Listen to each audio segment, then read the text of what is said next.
Early in Valencia College's journey toward becoming a learning college, we discovered the power of collaboration in reshaping both the day-to-day practices of the college as well as the underlying cultures of the college that most affect learners' experiences. Over the past 2 decades, our commitment to designing our work and making decisions about major systemic change through collaboration has deepened. In the next few minutes, I'll describe for you the key components of our new collaborative work and governance model, with a hope that your interest will be piqued and that you will seek opportunities to engage fully in our work through service on a governing council, a campus-based leadership group, a collaborative work team, or standing committee. Our faculty and staff hold the solutions to our biggest challenges, and we need your voice in the conversation. In an extensive review of our governance system in 2012, the outcomes of governance were articulated in 2 clear, concise, and focused statements. We want our governance system to lead us to make better decisions and to build greater trust. It's as simple and as complicated as that. So when we talk about governance, we're talking about the collaborative design of our policies and procedures and the big systemic decisions that have significant impact on our systems and processes and on student learning. Those decisions that really cause cultural change.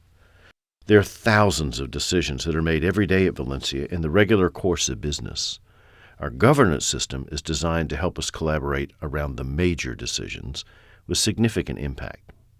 So let's dive in and take a look at our model. Our District Board of Trustees holds the decision-making authority for almost everything that happens at the college. They delegate some of that authority to me, and I, in turn, delegate it on to you through our policies and procedures and through our governance structure. Most colleges and university governance models include an executive council of some sort and a faculty council or senate. Our model includes both of those groups as well. The Executive Council is primarily responsible for the major strategy and operations of the college. Comprised of the senior leadership, the vice presidents and campus presidents, the group also includes faculty, professional, and career staff leadership, as well as leadership from the Instructional Affairs Committee. The Executive Council meets regularly, and the agenda is shaped by major college priorities, including budgeting, staffing, strategic college campus and department planning, and college and campus design. The members of the group provide line leadership to and represent perspectives of each major unit of the college. For example, the Student Affairs Leadership Team is represented at the Executive Council by the Vice President of Student Affairs. Campus leadership teams are also represented in the Executive Council through their respective campus president, who ensures that issues of importance to the campus are considered and addressed by the Executive Council. The Executive Council commissions and approves collaborative work plans and assigns an executive sponsor for each collaborative work group. This council operates in a spirit of collaboration and transparency. Thus, the agenda, meeting summaries, and updates on work commissioned and received are reported through the college communications and a project tracking system for governance work. As noted a moment ago, most colleges also have a faculty council or senate group. But at Valencia, the role, responsibilities, and opportunities for faculty to contribute are deep. Our faculty council has 2 primary responsibilities. The first responsibility is to provide the official voice of the faculty.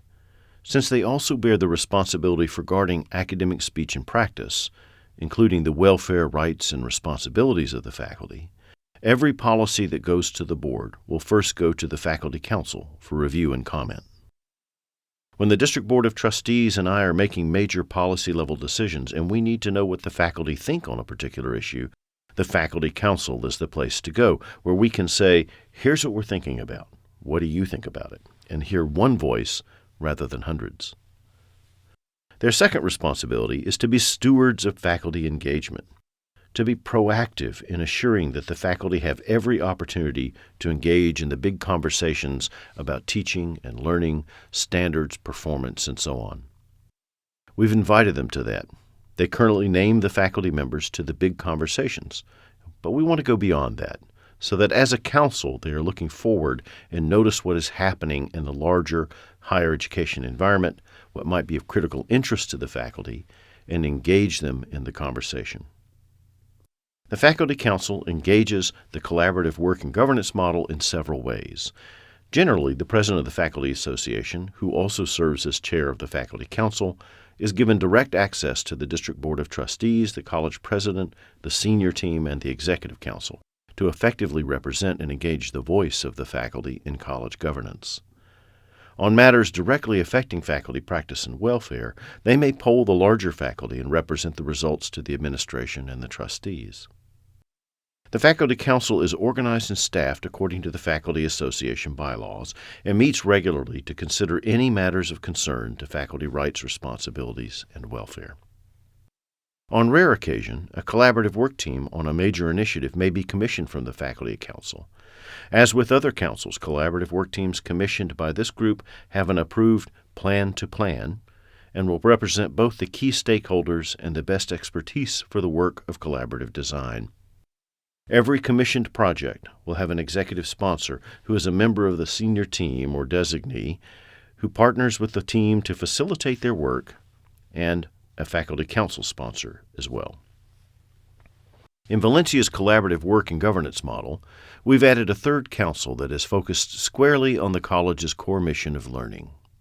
The Learning Leadership Council bears chief responsibility for identifying a small number of major initiatives and commissioning collaborative work teams to design the implementation of these initiatives. Their work leads the college in looking ahead, anticipating work that needs to be done to fulfill our mission and strategy. The Learning Leadership Council also helps bring focus to a few major areas of work and helps avoid the challenge of taking on too many priorities at once. Comprised of a broad cross-section of college leaders who work most closely with the core mission and the strategy, the Learning Leadership Council is co-chaired by the Vice President of Academic Affairs and Planning and the immediate past chair of the Faculty Council. The Council meets regularly to consider the state of the college's progress in achieving its core mission, to discuss potential major initiatives to advance the work, to commission collaborative work teams in a few key areas at a time, and to follow the work through to a point at which it can be institutionalized. One of the reasons Valencia has been so successful in our ability to bring projects and programs to scale is because we have a discipline of large-scale systemic change that integrates work across and through organizational silos. A word about collaborative work teams. As has been included in the discussion of all three councils, the notion of collaborative work teams is all about inclusion, planning, and designing work for completion at the beginning of the process. Commissioned work is given to collaborative work teams developed for each major project that represent both key stakeholders and those faculty and staff with the best expertise for the work of collaborative design. Again, every commissioned work team has an executive sponsor and a plan to plan approved by the council that identifies the design process, participants, design principles, intended outcomes, a rough schedule of the work, a decision-making plan, and a communication plan. Every project is supported by project management tools to track the work and keep the efforts transparent and the communication frequent and clear to the rest of the college. Now, holding all this important work together is a council officers team and a governance coordination and communication specialist. Playing air traffic controller, the council officers team, convened bi-monthly by the Governance Coordination and Communication Specialist, includes the chair of the Executive Council, the chair of the Faculty Council, and the co-chairs of the Learning Leadership Council. The purpose of this team is to discuss the collaborative work teams in progress, assess and assign new work for consideration by a particular council, ensure that work is not being addressed by multiple councils at once, and to connect ideas and resources. This team also hosts an annual collaborative work and planning retreat for all members of the three governing councils, at which the agenda for the year is planned, new members are trained, and minor revisions to the governance system are considered and implemented. I hope this overview of the collaborative work and governance model at Valencia has piqued your interest in learning more about engaging the core work of the college. We're a big place with lots of moving parts, and our commitment to the discipline of collaboration and design has led us to great success. Through this governance model, we affirm that commitment and hold one another to high standards of engagement, communication, and design to lead us to our best work yet. And we do all of this, of course, in service to our learning-centered mission and student success.